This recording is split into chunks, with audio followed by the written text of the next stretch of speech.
నమస్తే రుద్రాక్షల ప్రత్యేక కార్యక్రమానికి స్వాగతం. రుద్రాక్ష జగత్రక్ష. ప్రముఖ రుద్రాక్ష నిపుణులు, వేదగణిత శాస్త్రవేత్త, ఎన్నో జాతీయ అంతర్జాతీయ అవార్డుల గ్రహీత డాక్టర్ పాండురంగారావు గారు మన స్టూడియోలో ఉన్నారు. మీ పుట్టిన తేదీ వివరాలు తెలిపి ఎటువంటి రుద్రాక్షలు ధరించాలో గురువు గారిని అడిగి నేరుగా తెలుసుకోవచ్చు. స్క్రీన్ మీద డిస్ప్లే అవుతున్న నెంబర్స్ చూసి కాల్ చేయొచ్చు. గురుగారు నమస్తే. నమస్కారం. ఓం నమః శివాయ. సేపట్లోనే ఒక మోటివేషనల్ స్టోరీతో కార్యక్రమంలోకి వెళ్దాం. చిన్న కథ చెప్పుకొని కార్యక్రమంలోకి వెళ్దాం. సరే, ఒక మంచి పద్ధతులు కలిగినటువంటి ఒక వ్యక్తి, ఒక సత్సాంప్రదాయం కలిగిన ఒక వ్యక్తి తన కుటుంబంతో తీర్థయాత్రలకి ఈ వేసవికాలం సెలవులు ఇప్పుడు ఎలాగొచ్చే వింటర్లో, అప్పుడు వేసవికాలం సెలవుల్లో కుటుంబాన్ని జనరల్గా అలాగే వెళ్ళారు పూర్వకాలం సెలవుల్లోని వేసవి విడుదలలో. అలా వెళ్ళి అప్పుడు ఎంతమంది 5 పిల్లలు, అతనికి 5 పిల్లలు, భార్య, తిను 7 కలిపి బయలుదేరారు. ఆ రోజుల్లో ఇలా తీర్థయాత్రకు వెళ్ళినప్పుడు ఆహారం అది ప్యాక్ చేసుకొని వెళ్ళేవారు. ఎక్కడ అవసరమైతే అక్కడ వండుకునేవారు, లేకపోతే దొరికితే తినేవాళ్ళు. మంచినీళ్ళు మాత్రం ఎక్కడ పడితే అక్కడ పట్టుకునేవారు. ఎందుకంటే ఈ మోసుకొని వెళ్ళడం సాధ్యం కాదు కదా. ఇలాగ ఈ కుటుంబం వెళ్ళగా ఒక దారిలో అది ఎడారి ప్రాంతంలాగా ఉంది. ఆల్మోస్ట్ అక్కడొక్కడో చెట్టు ఉంది. చాలాసేపు నుంచి పిల్లలకి దాహం వేస్తుంది. పిల్లలు అంటున్నారు నానా దాహం, అమ్మా దాహం అంటున్నారు. ముందుకెళ్ళాక దొరుకుతుందిలే, ఎక్కడో చూసుకుందాంలే. ఇలా కాలక్షేపం చేసేసారు. ఇక వాళ్ళ వల్ల కావట్లేదు. భార్య చెప్తుంది, నాకు కూడా ఇక పడిపోయేటట్టు ఉన్నానండి, నీళ్లు ఇప్పుడు ఎక్కడి నుంచో రాకు. భర్త పరిస్థితి కూడా అదే. వీళ్ళు చెప్పుకుంటున్నారు, ఆయన ఎవరికైనా అదే పరిస్థితి కదా. అలా వెళుతూ ఉంటే దాహం అందరికీ బాగా వేస్తుంది. కొంచెం దూరం అలాగా బిగబెట్టుకొని వెళ్ళిన తర్వాత ఒక ముని కనబడ్డాడు, ఒక ఋషి, ఒక సాధువు. ఓ చెట్టు కింద కూర్చొని తపస్సు చేసుకుంటున్నాడు. ఆయన దగ్గరికి వెళ్ళి, అయ్యా మా అందరికీ దాహం వేస్తుంది, ఇంక తట్టుకోలేకపోతున్నాం, మాతో కావట్లేదు, తమ దగ్గర ఏమైనా నీళ్లు ఉంటే దానం చేయండి, మేము బతుకుతాం, లేకపోతే ప్రాణాలు పోయేటట్టున్నాయి. కంగారు పడకు, ఇక్కడ ఉత్తరం దిశగా వెళ్ళు. 1 కిలోమీటర్లు, 1 యోజనం వెళ్ళంగానే నీకు అక్కడ ఒక సరస్సు ఉంటుంది. ఫ్రెష్గా నీకు కావాల్సిన నీళ్లు తెచ్చుకో, కంగారు పడకు, ఏమి ఇబ్బంది లేదని చెప్తాడు. రక్షించావు మహానుభావ అని నీళ్ల బింది, పెద్ద బింది తీసుకొని ఆ సరస్సు దగ్గరికి వెళ్తాడు. కిలోమీటర్ వెళ్ళి అక్కడికి వెళ్ళి ఆ ఫ్రెష్ వాటర్ భలే ఉన్నాయి, చల్లగా నిండా తీసుకొని, ఆ బిందు నిండా తీసుకొని నీళ్లు వెనక్కి వస్తున్నాడు. వస్తుంటే 10 మంది బాటసార్లు కనబడ్డారు. దాహంతో చచ్చిపోతున్నారు. అయ్యా దాహం అంటే తన దగ్గర ఉన్న నీళ్లు పోసాడు. మొత్తం తాగేశారు. మళ్ళీ నీళ్లు తీసుకొచ్చాడు. ఈలోపు ఇంకొక బ్యాచ్ కనిపించింది. వీళ్ళు బాబుతో వెళ్ళేవాళ్ళు. దాహం వేస్తోంది అయ్యా, బింది తీసుకెళ్తున్నట్టున్నారు, నీళ్లు పోస్తారా? వాళ్ళకి పోసాడు. మళ్ళీ 3వసారి వెళ్ళి నీళ్లు తెచ్చుకున్నాడు. నీళ్లు తెచ్చుకొని ఈ కుటుంబ సభ్యుల దగ్గరికి వచ్చాడు. వీళ్ళందరూ ఈ స్పృహకి ఈ దాహానికి తట్టుకోలేక ఈ వడదెబ్బకి, ఈ ఎండకి, దాహంకి స్పృహ తప్పి పడిపోయారు. చాలా 1 మైల్ దూరం వెళ్ళి రావడం, 3 సార్లు వెళ్ళి రావడం, అంత ఇబ్బందికరమైన పరిస్థితుల్లో వీళ్ళందరూ స్పృహ కోల్పోయి ఉన్నారు. ఏం చేయాలో అర్థం కాక నీళ్ళు వాళ్ళందరూ ముఖం మీద కొట్టి నోట్లో నీళ్లు పోయడానికి ట్రై చేసి ఎవరు స్పృహలో లేరు. ఎంతో ట్రై చేస్తున్నారు, ఏమీ కావట్లేదు. తల బాదుకొని ఏంటి నా పరిస్థితి, కుటుంబ పరిస్థితి, వీళ్ళకి జీవం ఉందా లేదా ఏమీ అర్థం కాక అసలు ఎవరు బతికున్నట్టు కనిపించట్లేదు. ఆ సాధువు దగ్గరికి వెళ్ళి బోరుని ఏడుస్తున్నాడు. అయ్యా నేనేం చేయగలను అంటాడు ఆయన. ఇప్పుడు ఏం చేయగలను, నువ్వు చేసింది తప్పు అంటే నేనేం చేశాను తప్పు, నా ధర్మాన్ని నేను నివర్తించాను, తప్పే ఉంది ఇందులో అంటే, ఇప్పుడు ఇలా చేసావు, నీ కుటుంబ సభ్యులకి నీళ్ళు ఇవ్వలేదు, నువ్వేం సాధించావు అని అడుగుతాడు. నేను ఎప్పుడు ఫలాపేక్ష చూసుకొని ఏ సాయము చేయలేదు, నేను ఎప్పుడు నాకేం లాభం అని చెప్పి ఆలోచించలేదు, నా ధర్మం నేను నిర్వర్తించాను. నువ్వు ఫలాపేక్ష ఆశించావా లేదా అని నేను చెప్పట్లేదు, ధర్మాన్ని నువ్వు పాటించానంటున్నావు. నీ ధర్మం నేను పాటించిన విధంగా కూడా నువ్వు పాటించవచ్చు అంటే అదేం స్వామి అంటాడు.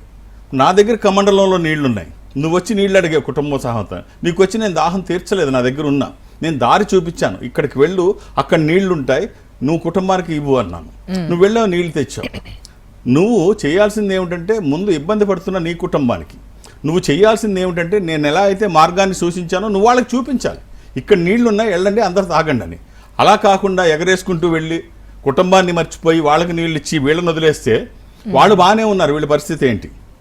సో కట్ చేస్తే చాలామంది ఇలా కుటుంబం గురించి ఆలోచించకుండా ఎవడు 3వ సంతకం పెట్టమన్నాడు, ఎక్కడ పెడదాం, తర్వాత కార్డ్స్ ఆడడం కోసం ఇంటి దగ్గర వాళ్ళు ఎదురు చూస్తుంటారు. కంపెనీ వీడు ఆడకపోయినా వెళ్ళాడు, కంపెనీ ఇస్తాడు. బార్కి వెళ్దాం, మందు తాగుతుంటాడు, వీడు తాగకపోయినా వాడు కంపెనీ ఇస్తాడు, ఇంటి దగ్గరేమో ఎదురు చూస్తుంటారు. సో తనకి మాలిన ధర్మం పనికిరాదు. నీ మీద ఆధారపడిన వాళ్ళు, నిన్ను నమ్ముకుని ఉన్న వాళ్ళు నీ దగ్గర ఇంటి దగ్గర ఉంటారు. గృహస్థు ధర్మాన్ని ముందు పాటించు. నువ్వు బాగుంటే నీ కుటుంబం బాగుంటుంది, నీ కుటుంబం బాగుంటే వాళ్ళు ఎక్కడికి వెళ్ళినా వాళ్ళకి గౌరవం ఉంటుంది, లేకపోతే అందరూ జాలి చూపాల్సిన పరిస్థితి వస్తుంది. ఆ పరిస్థితి ఎవరు తెచ్చుకోవద్దు. అలాంటి గురుగారు కాలర్ వెయిట్ చేస్తున్నారు. నిఖిత గారు వైజాగ్ నుంచి. నమస్తే అండి, నమస్తే. మాట్లాడండి గురువు గారు. అమ్మా ఓం నమ శివాయ్. ఓం నమస్తే సార్. అమ్మ డేట్ ఆఫ్ బర్త్ 12/31/2000 సార్. 2000. ఎవరిదమ్మా ఇది? మా అబ్బాయి సార్. ఆదివారం పుట్టినట్టు తెలుసు అనుకుంటాను. తెలుసు సార్. ఎంతమంది పిల్లలమ్మా మీకు? పాప బాబు సార్. అలాగే ఇది పంచమి, శుక్లపక్షము, శుద్ధ పంచమి. ఇది మకర రాశి, శ్రవణ నక్షత్రము, వెంకటేశ్వర స్వామి జన్మ నక్షత్రము. ఈ అమ్మాయికి అమ్మాయా అబ్బాయి అమ్మ ఇది? ఇది అబ్బాయిది సార్. అబ్బాయి. ఈ అబ్బాయికి ఒక్క రుద్రాక్ష చెప్తాను, అవకాశం ఉంటే ధారణ చేయించండి. ఇది వచ్చిన తర్వాత చాలా బాగుంటుంది. ఒక త్రయోదశముఖి రుద్రాక్ష, 13 ముఖములు కలిగిన ఈ రుద్రాక్ష ఇంద్ర రుద్రాక్ష, రూలింగ్ రుద్రాక్ష, కమాండింగ్ రుద్రాక్ష. అనుకున్నది సాధించడానికి, సంకల్పం సిద్ధించడానికి, కోర్కెల సాఫల్యం కోసం జాతకపరంగా అవసరమైంది కూడా త్రయోదశి. అది కుదరకపోతే ద్వాదశి, దాని తర్వాతది. ఈ రెండిట్లో ఏదైనా ఒక్కటి వేయండి అమ్మా. శరీరానికి తాకే విధంగా ఈ రుద్రాక్ష, ఎలాంటి నియమాలు లేవు, ఎప్పుడూ వేసుకోవచ్చు. మనం చేస్తున్న పనికి దైవికమైన సహకారం తోడైతే ఆ వచ్చే పని ఒక అద్భుతం. All the best. Next caller Nagalakshmi గారు, గిద్దలూరు నుంచి. నమస్తే అండి. నమస్తే అండి. మాట్లాడండి గురువు గారితో. గురుగారు, మా ఆయన జాతకం గురించి. ఓం నమ శివాయ. అమ్మ నాగలక్ష్మి గారు డేట్ ఆఫ్ బర్త్ 9/6/1990. 9/6/1990 అమ్మ. జూన్ 9వ తారీఖు అంతేనా? అమ్మ శనివారం పుట్టినట్టు తెలుసా? అవును సార్, శనివారం పుట్టారు. ఎవరిదమ్మా ఇది? సార్ మీ ఆయన గారిది. అలాగే ఇది పాఠ్యమి కూడా, బహుళ పాఠ్యమి, పౌర్ణమి తర్వాత రోజు. ఇది మకర రాశి, ఉత్తరాషాఢ నక్షత్రం. అమ్మ వారికి ఇవ్వాల్సిన రుద్రాక్షలు ఒక 3 చెప్తాను. ఇవి వచ్చిన తర్వాత ఎన్ని మార్పులు వస్తాయో ఒకసారి చూడండి. ఒకటి అంటే చిన్న వయసే, ఒకటి హెల్త్కి సంబంధించింది, ఒకటి ఉన్నతమైన స్థితి కోసం. ఈ కాంబినేషన్ చాలా బాగుంటుంది. Simple combination. 11 ముఖాలు, 7 ముఖాలు, ఏకముఖి, ఏకాదశముఖి, ఏకాదశ రుద్రస్వరూపము. ఇది హనుమాన్ స్వరూపము కూడా. ఆధ్యాత్మికంగా మంచిది, ఆరోగ్యపరంగా మంచిది, భయాందోళనకు అవకాశం లేనటువంటిది. 7 ముఖాలు లక్ష్మీ స్వరూపము, శని దోషములకి మంచిది. ఏకముఖి రుద్రస్వరూపము, అపమృత్యు బాధలు లేకుండా. ఈ 3 కలిపి కానీ, మూడిట్లో ఏదైనా ఒకటి కానీ వచ్చిన తర్వాత ఫలితం ఒక అద్భుతం. మనం చేస్తున్న పనికి దైవికమైన సహకారం ఇందాక చెప్పుకున్నట్టు చాలా బాగుంటుంది. అలాని ఏది పడితే అది వెయ్యకండి. దురదృష్టం, రుద్రాక్షల్లో 100కి 99 నకిలీయే ఉంటాయి. మీరు ఒక్కటైనా మంచిది వేస్తే ఆ ఫలితం చాలా బాగుంటుంది. శుభం. గురుగారు, మనం చాలా మంది వ్యక్తుల్ని చూస్తూ ఉంటాం. ఒకే ఇంట్లో ఒకే మనస్తత్వం కలిగిన వాళ్ళు అందరూ ఉండాలని లేదు అని చెప్తూ ఉంటారు. కొంతమంది అప్పటి వరకు సరిపోతే ఓకే అని అనుకుంటూ ఉంటారు. కొంతమంది ఫ్యూచర్ ప్లాన్స్ ఇన్వెస్ట్ చేసుకుంటూ ఉంటారు. కొంతమంది ఉంటారు ఇంకా అత్యాసకుపోతూ ఉంటారు. సో ఏం చెప్తారు అలాంటి వాళ్ళ కోసం? ఆశ ఉండొచ్చు, ఆశ లేకుండా మనిషి బతకలేము. రేపు జీవించి ఉంటామని అంటే తెలిస్తే తప్ప ఇవాళ మనం బతకలేము. సో ఆశ అవసరమే. అత్యాశ ప్రమాదం. అతి సర్వర్త వర్జయత్.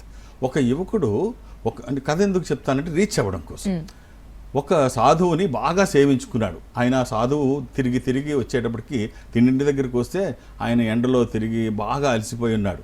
ఆయన్ని సేద తీర్చి పరిచర్యలన్నీ చేసి కాళ్ళొత్తి నీళ్ళిచ్చి ఆహారం పెట్టి రాత్రికి పొద్దున్న వెళ్ళిపోయేటప్పుడు అల్పాహారం పెట్టి ఆయన సాగనంపుతుంటే సాధు ఇంప్రెస్ అయ్యి, నీకు 4 దీపాలు ఇస్తున్నానయ్యా, ఈ 4 దీపాలు నీ దగ్గరుంచు, ఇవి వెలుగుతున్నాయి కదా, వీటిని తీసుకొని 4 దిక్కులకి ఇవి గుర్తు, ఉత్తర, తూర్పు, పడమర, దక్షిణం.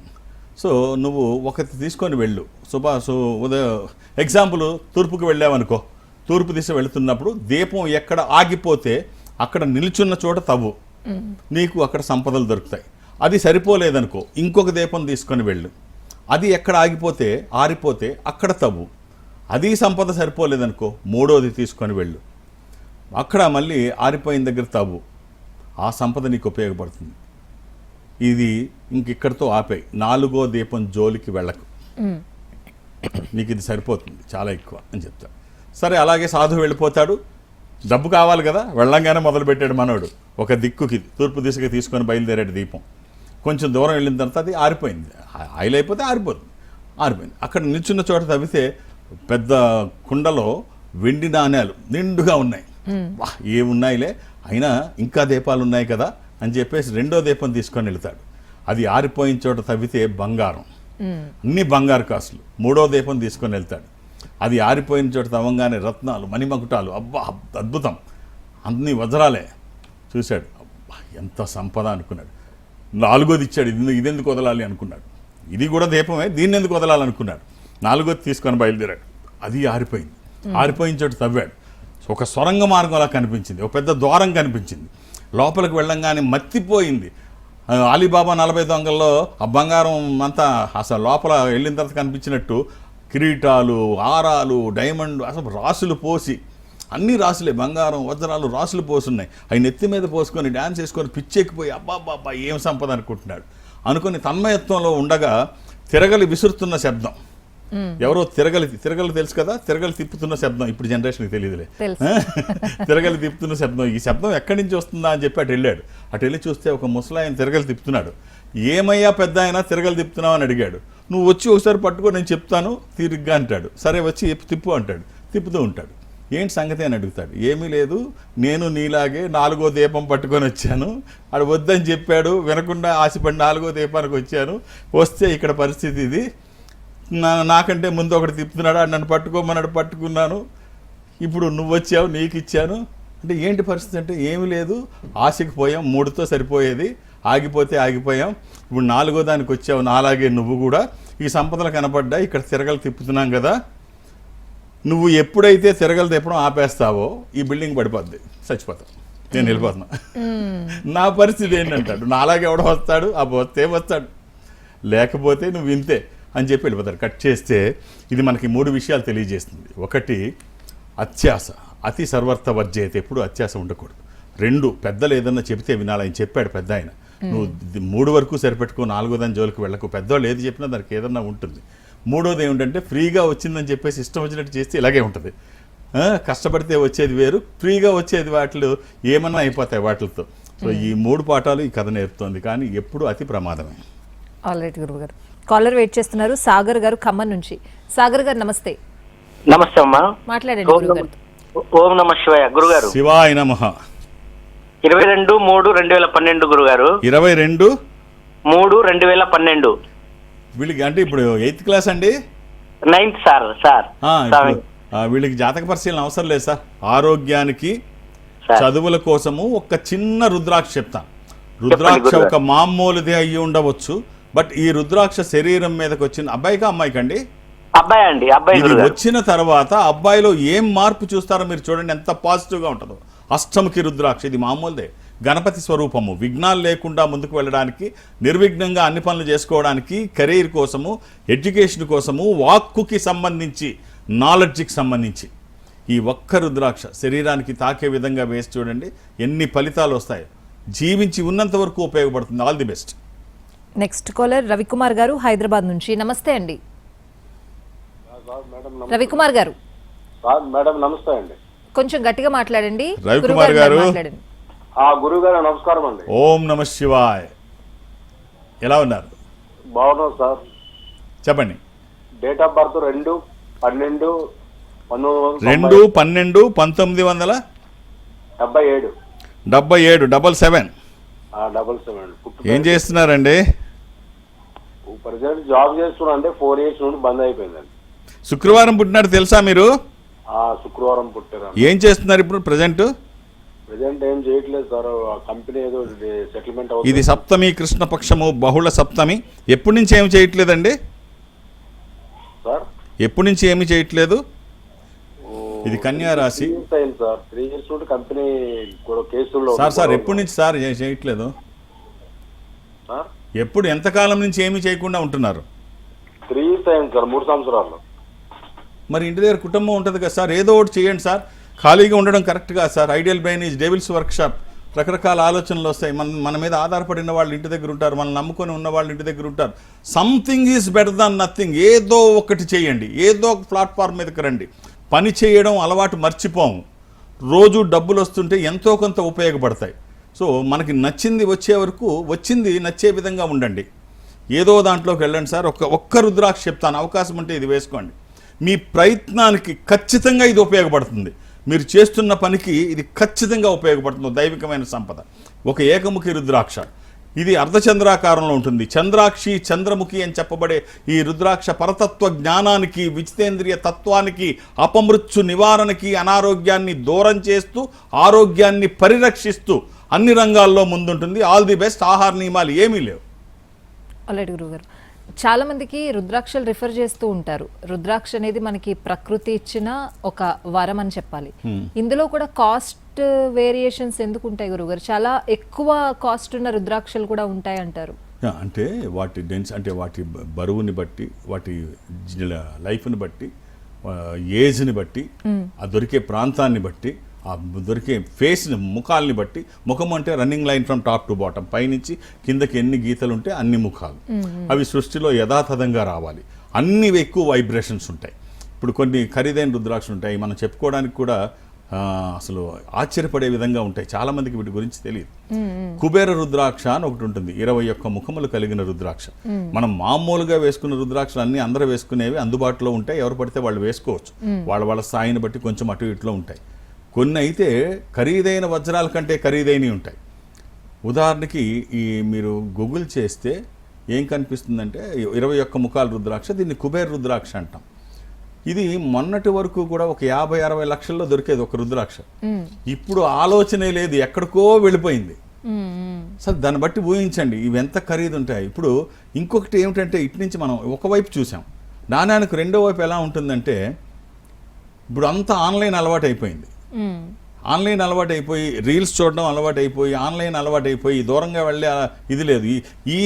ఇది కూడా ఒక కన్జ్యూమర్ ప్రోడక్ట్ లాగా చూడడం, ఆధ్యాత్మిక సంపదను కూడా కన్జ్యూమర్ ప్రోడక్ట్ లాగా చూడడం. చూస్తే ఎలా ఉంటుంది, ఆన్లైన్లో తెస్తే ఎలా ఉంటుంది అనడానికి ఇప్పుడు మీ అందరి చేతిలో ఫోన్ ఉంటుంది. 21 ముఖాల 21 ముఖి రుద్రాక్ష రేట్ ఎంత అని చెప్పి ఒక్కసారి అమెజాన్లో అడగండి. ఏం ఒక్కర్లు అమెజాన్లో ఒకసారి అడగండి. 500 రూపాయలు ప్రారంభం నుంచి 9,999 రూపాయల వరకు చూపిస్తుంది. అంటే సుమారు 75 లక్షల రూపాయలు ఖరీదైన రుద్రాక్షని మీరు 500 రూపాయలు రేటు చూపిస్తుంది అంటే, ఎక్కడికన్నా వెళ్తే వాళ్ళని ఏమనుకుంటారు, వీళ్ళు మోసం చేశారు, డబ్బు తీసేశారు, తక్కువలో 500లో 1000 రూపాయల్లో దొరుకుతుంది అనుకుంటారు. రుద్రాక్షల్లో 199 నకిలీయే. మీరు సరైన రుద్రాక్షలు ఒక 30-40 వెబ్సైట్స్ ఉన్నాయి. వాటికి వెళ్తే అంటే రుద్రా లైఫ్, రుద్రా సెంటరు, రుద్రాక్ష రత్న, ఇలాంటివి కొన్ని ఉన్నాయి. మీరు అవి ఒక్కసారి సెర్చ్ చేయండి, ఈ రుద్రాక్షల ప్రైస్ ఎలా ఉంటుంది. ఎక్కడ పడితే అక్కడ ఇలాగే ఉంటుంది. మీరు మంచి వాటి జోలికి వెళ్ళక్కర్లేదు. అవి కుబేర్లకు కూడా అందరంత ఖరీదులు అవి ఉంటాయి. మనం గృహస్థి వేసుకోవడానికి వీలైనవి వేసుకుంటే ఖచ్చితంగా అది మనల్ని రోజూ కాపాడుతుంది. మనకి ఒకవేళ ఆస్తులు అంటే సంపదలు ఉంటే ఆ సంపదలు మనం ఎలా ఉపయోగించుకుంటామో తెలియదు. చాలామంది వాళ్ళ సంపదలు ఏంటంటే అక్కడ ఉన్నాయని చెప్పుకోవడం కోసమే. కొంతమందికి అయితే ఎక్కడెక్కడున్నాయో తెలియదు, వాటి వాల్యూ కూడా తెలియదు. బట్ ఈ సంపద మాత్రం మీతో ఉంటుంది. మీరు ఎక్కడుంటే అక్కడ ఉంటుంది. మీరు క్లిష్ట పరిస్థితుల్లో ఉన్నప్పుడు తానే ముందుంటుంది. ఖచ్చితంగా ఉన్న స్థితి నుంచి ఉన్నతంగా మిమ్మల్ని నిలబెడుతుంది. ఆపద వస్తే అది ఒక ఆయుధంగా ఉంటుంది. మీ మీదకి చెడు నెగిటివ్ ఫోర్సెస్ రాకుండా అది ఒక దైవికమైన సంపద కాపాడుతుంది. ఒక్క రుద్రాక్ష ఇన్ని పాత్రలు పోషిస్తుంది. కాబట్టి అవకాశం ఉంటే రుద్రాక్ష సరైన పద్ధతిలో వేసుకుంటే, సరైన పద్ధతిలో ఒక్క రుద్రాక్ష వేసుకుంటే అమ్మ గర్భంలో పిల్లవాడు భయం లేకుండా ఎలా అయితే నిశ్చింతగా ఉంటాడో, దేవుని సంరక్షణలో ఉన్న మనము కూడా అంతే ధైర్యంగా ఉండవచ్చు. ఇది ఉంది నాతో, అంత బలంగా ఈ రుద్రాక్ష దోహదపడుతుంది సరిగ్గా వేసుకోగలిగితే. ఆల్రెడీ గురుగారు కాలర్ వెయిట్ చేస్తున్నారు. తిరుపతి నుంచి కల్పన గారు. నమస్తే అండి. నమస్తే మేడం. మాట్లాడండి. నమస్కారం గురువు గారు. ఓం నమ శివాయ. అమ్మ డేట్ ఆఫ్ బర్త్? మా పాప గురించి అడగాలనుకుంటున్నాను. అమ్మ డేట్ ఆఫ్ బర్త్? అమ్మ డేట్ ఆఫ్ బర్త్ 2010 ఆగస్ట్ 11 గురువు గారు. ఎంతమ్మా? 2010 ఆగస్ట్ 11 గురువు గారు. డేట్ ఆఫ్ బర్త్ అవసరం లేదమ్మా. ఒక్క రుద్రాక్ష చెప్తాను. ఒక చిన్న రుద్రాక్ష, అష్టముఖి. ఇది గణపతి స్వరూపము. విఘ్నాలు లేకుండా ముందుకు వెళ్ళడానికి, నిర్విఘ్నంగా అన్ని పనులు చేసుకోవడానికి, కెరీర్ కోసము, ఎడ్యుకేషన్ కోసము, వాక్కుకి సంబంధించి, నాలెడ్జ్కి సంబంధించి ఈ ఒక్క రుద్రాక్ష వేయండి అమ్మా, సరిపోతుంది. All the best. రైట్ గురుగారు. 6 నెలలు సావాసం చేస్తే వాళ్ళు వీళ్ళు అవుతారు అని మనకి కొన్ని నిజమంతే కదా. సత్పురుషుల సాంగత్యం. మంచి వాళ్ళతో వెళితే మంచిగా మారుతారు, చెడ్డవాళ్ళతో వెళితే చెడ్డ గుణాలన్నీ వీళ్ళకి వస్తాయి. ఎందుకు అంతవరకు ఎందుకు? అత్తరు అమ్మే వీధిలోకి మనం వెళితే అత్తరు కొనకపోయినా ఆ సువాసన మన శరీరానికి పడుతుంది. సరే, is equal to MC square. Albert Einstein ఈ సూత్రం రూపొందించిన ప్రపంచం అంతా అసలు ఎవరు నమ్మరా, అబ్బో ఒక అద్భుతం, ప్రపంచం తలకిందులు అయిపోయింది, తారుమారు అయిపోయింది. సరే, అంత ఇదిలో ఉన్నప్పుడు ఐన్స్టీన్ అన్ని చోట్లకి వెళ్ళి దీని గురించి చెప్పేవాడు, అన్ని యూనివర్సిటీస్కి వెళ్ళి is equal to MC square గురించి చెబుతూ ఉంటే, అప్పుడు ఈ మాధ్యమాలు ఏమీ లేవు, ఫోటోలు చూపించి లైవ్లో చూపించి అది అని చెప్పడానికి అప్పుడు ఏమి లేవు, ఇవన్నీ కూడా ఈ టీవీలో ఏమి లేవు. నిదానంగా ప్రచారం అవ్వడమే. అన్ని యూనివర్సిటీలకు వెళ్ళి దీని గురించి ఆయన లెక్చర్ ఇస్తున్నాడు. తనకి ఎప్పుడూ కూడా డ్రైవర్ మారేవాడు కాదు. ఐన్స్టీన్కి ఎప్పుడు హ్యారీ అని HARRY హ్యారీ అని డ్రైవర్ ఎప్పుడు కూడా ఉండేవాడు. ఆ ఉపన్యాసాలు ఇస్తుంటే హ్యారీ అంటాడు, సార్ ఒక్కసారి నాకు అవకాశం ఇవ్వండి, మీ బదులుగా నేను ఉపన్యాసం చేస్తాను, చాలా విన్నాను కదా మీరు మాట్లాడుతున్నావు, యాజ్ ఈజ్గా అలాగే చెప్తాను నెక్స్ట్ యూనివర్సిటీలో అంటాడు. అంటే ఆశ్చర్యపోతాడు ఐన్స్టీన్. అది ఒక సబ్జెక్టు, నువ్వు ఎలా మాట్లాడతావు, అది ఒక సూత్రానికి సంబంధించింది, ఒక సబ్జెక్టుకి దీన్ని నువ్వు ఎలా మాట్లాడతావు అంటే, సార్ ఈ మీటింగ్ అంతా పక్కన పెట్టండి సార్, మీరు జనం చెప్పేది నాకు చెప్పకండి, నాకు ఒక్క అవకాశం ఇచ్చి చూడండి సార్ అంటాడు. సరే, నెక్స్ట్ యూనివర్సిటీలో నువ్వే మాట్లాడు అంటాడు. ఈయన గమనిస్తుంటాడు పక్క నుంచి, వీడు ఏం మాట్లాడతాడా, హ్యారీ ఏం మాట్లాడతాడు, డ్రైవర్ ఏం మాట్లాడతాడు చూస్తుంటే is equal to MC square మీద అతను మాట్లాడుతున్న మాటలు ఇస్తున్న, అంటే అసలు కంటే నకిలీ ఎప్పుడు బాగుంటుంది, ఆవబాహాలతో ఎరగదీసేస్తున్నాడు. చాలా అద్భుతంగా మాట్లాడుతున్నాడు హ్యారీ. మాట్లాడుతుంటే ఐన్స్టీన్ ఆశ్చర్యపోతున్నాడు. ఆయన సబ్జెక్ట్ తెలిసిన ప్రొఫెసర్ ఏం చేస్తాడు, నిదానంగా పాయింట్ మీద పాయింట్ మాట్లాడతాడు. వీడు అలా కాదు, హావభావాలతో అద్భుతంగా అనలైజ్ చేస్తున్నాడు. బాగా ప్రిపేర్ అయిపోయాడు కదా, అనలైజ్ చేస్తున్నాడు. అంతా అయిపోయింది, వాహ్ అనుకున్నారు. ఐన్స్టీన్ కంటే చాలా అద్భుతంగా చెప్పాడు. ఒక 10 times అన్న గొప్పగా చెప్పుంటాడు. వాహ్ అనుకున్న టైంలో పిడిగొచ్చి పడింది మీద, చెక్మని అందులో ఉండే ఒక ప్రొఫెసర్ అడుగుతాడు. దాని మీద ఒక కష్టమైన క్వశ్చన్ వేస్తాడు తను, దీని గురించి చెప్పమని, నాకు ఈ డౌట్ ఉంది చెప్పమని. ఐన్స్టీన్ అనుకుంటాడు, అయిపోయింది చరిత్ర, ఈ డ్రైవర్ అని అర్థమైపోద్ది ఇప్పుడు అందరికీ అనుకుంటాడు. అనుకోగానే ఈ హ్యారీ ఏం చేశాడంటే, వెయిట్, ఇప్పుడు నాకు చాలా పనులు ఉన్నాయి, ఈ చిన్న ప్రశ్న కోసం మళ్ళీ నేను సమయాన్ని మీ అందరి ముందు టైం తీసుకోవాల్సిన అవసరం లేదు, మా డ్రైవర్ ఉన్నాడు, ఈ విల్ ఎక్స్ప్లెయిన్ ఎవ్రీథింగ్, తను మీకు తెలియజేస్తాడు. ఓరి గడుగ్గా ఎంతపై నువ్వు మామూలు అడుగు కాదురా, అప్పుడు ఎవరు చెప్పాలి, డ్రైవర్ చెప్పాలంటే అసలైన ఐన్స్టీన్ చెప్పాలి దాని గురించి. సో నాలెడ్జ్ అంటే ఒక గొప్ప వాళ్ళతో సాహసం చేస్తే వాళ్ళ గొప్పతనంతో పాటు లౌక్యం కూడా వీళ్ళు నేర్చుకుంటారు. అన్నీ ఆటోమేటిక్గా వచ్చేస్తాయి. అది సత్సాంగత్యం, గొప్పవాళ్ళ సాంగత్యం. అంతేగాని దొంగలతో పోరంబొక్కలతో తిరిగితే వాళ్ళ ఆలోచనలు వస్తాయి కదా. కాబట్టి గొప్పవాళ్ళతో సాహసం చేయడానికి ట్రై చేయండి. ఐన్స్టీన్ డ్రైవర్ కూడా ఐన్స్టీన్ అంతటి వాడయ్యాడు. ఆల్రెడీ గురుగారు కాలర్ వెయిట్ చేస్తున్నారు. ప్రభాకర్ రెడ్డి గారు, నమస్తే అండి. నమస్తే మేడం, మాట్లాడండి గురుగారు. ఓం నమ శివాయ్. ప్రభాకర్ రెడ్డి గారు. Sir date of birth. Sir date of birth 2004 6వ నెల జూన్ 24. 2004 6వ నెల 24. శృతి రెడ్డి 24. అవును, గురువారం నాడు. అవును. ఎవరిది సార్ ఇది? 7:15 ఉదయం. ఎవరిది సార్ ఇది? శృతి రెడ్డి కూతురుది సార్. ఇది షష్ఠి చూపిస్తుంది కానీ సప్తమి గడియలు వచ్చింది అమ్మాయి పుట్టినప్పటికీ. ఇది సింహరాశి. ఇవన్నీ మీకు తెలుసా అండి? తెలుసు సార్. రైట్. ఈ అమ్మాయి విదేశాలకు వెళ్ళే అవకాశం చాలా ఉంది. మీరు గర్వపడే స్థాయిలో జాతకం ఉంది. చాలా గొప్ప జాతకురాలు. విదేశాలకు వెళ్ళే అవకాశం కూడా చాలా ఎక్కువగా ఉంది. ఒక్క రుద్రాక్ష చెప్తాను, అవకాశం ఉంటే ఇచ్చి చూడండి. వాళ్ళ ప్రయత్నం, మీ ఆశీర్వచనము, ఈశ్వరానుగ్రహం. నా వంతు బాధ్యతగా జాతకాన్ని వేదగణితంతో అధ్యయనం చేయడం వల్ల జాతకంలో దోషాలుంటే నివారించబడతాయి. ఈ రుద్రాక్ష ఒక పాజిటివిటీ తీసుకొచ్చి వాళ్ళకి ఇస్తుంది. వేసుకోవాల్సిన రుద్రాక్ష త్రయోదశి, ఇంద్ర రుద్రాక్ష, 13 ముఖాల రుద్రాక్ష. ఇది రూలింగ్ రుద్రాక్ష, కమాండింగ్ రుద్రాక్ష. అనుకున్నది సాధించడానికి, సంకల్పం సిద్ధించడానికి, కోర్కెల సాఫల్యం కోసం జాతకపరంగా అవసరమైంది కూడా త్రయోదశి. అది కుదరకపోతే నవముఖి, 9 ముఖాలు అమ్మవారి స్వరూపం. విజయాలు చేకూర్చి దోషాలు నివారించేది. శరీరానికి తాకే విధంగా వేసి చూడండి సార్, ఎన్ని ప్రయోజనాలు ఉంటాయో ఇది వచ్చిన తర్వాత. All the best. Sir final గా రాబోయే అన్ని ఫెస్టివల్ డేస్ కాబట్టి మీరు నెక్స్ట్ వీక్ ఎక్కడ నేను అందుబాటులో ఇప్పుడు ఉంటారు? ఎక్కడ ఏ క్యాంపు వెళ్ళట్లేదు, మా హైదరాబాద్ ఆఫీస్లోనే ఉంటాను. ఇక్కడి నుంచే ఎవరైనా ఎక్కడి నుంచైనా మాట్లాడితే సౌత్ ఇండియా నేను అటెండ్ అవుతాను. దక్షిణ భారతదేశంలో ఉన్న మీరు ఎవరైనా ఈ సంస్థకి దగ్గరగా ఆ కార్యాలయంలో ఉంటే, అంటే ఇది బెంగళూరులో ఉంది, బెంగళూరు ఇన్ఫాంట్రీ రోడ్లో మీరు వెళితే మా వాళ్ళు ఒక స్పెషల్ స్క్రీన్ మీద మిమ్మల్ని కూర్చోబెట్టి నాతో మాట్లాడించే ప్రయత్నం చేస్తారు. Alright. మీరు అది నిజామాబాద్ కావచ్చు, కాకినాడ కావచ్చు, గుంటూరు కావచ్చు, చెన్నై కావచ్చు, విజయవాడ, వైజాగ్ కావచ్చు, ఏదైనా మీరు అక్కడికి వెళితే వాళ్ళు నాతో మాట్లాడించే ప్రయత్నం చేస్తారు. మాట్లాడే ప్రయత్నం నేను చేస్తాను. ఆ విధంగా నాతో మాట్లాడిన డైరెక్ట్గా హైదరాబాద్ వచ్చి నన్ను కలిసిన, నేను హైదరాబాద్లో ఎవరికి అపాయింట్మెంట్స్ ఇవ్వను, ఏ రికమెండేషన్ తీసుకోను. నేను ఉన్నప్పుడు వస్తే చూసేస్తాను. నేను అన్ని రోజులు శని ఆదివారాలతో కలిపి అన్ని రోజులు హైదరాబాద్కే పరిమితం. ఒక్క గురువారం నాడు నేను ఉండను. ఆ రోజు గురువారం నేను, అంటే ఇప్పుడు గురువారం కూడా వెళ్ళట్లా, ఆ రోజు నాకు బదులుగా మా అమ్మాయి శ్రావణి ఉంటుంది. Alright. సో నేను ఎక్కడికి వెళ్ళే ఇది లేదు, నేను ఇక్కడే ఉంటాను. రైట్. ఆల్రెడీ గురుగారు ఇవాళ కార్యక్రమంలో చాలా విషయాలు తెలియజేశారు. ధన్యవాదాలు గురుగారు. ఓం నమ శివాయ. ఇది వాళ్ళ కార్యక్రమం.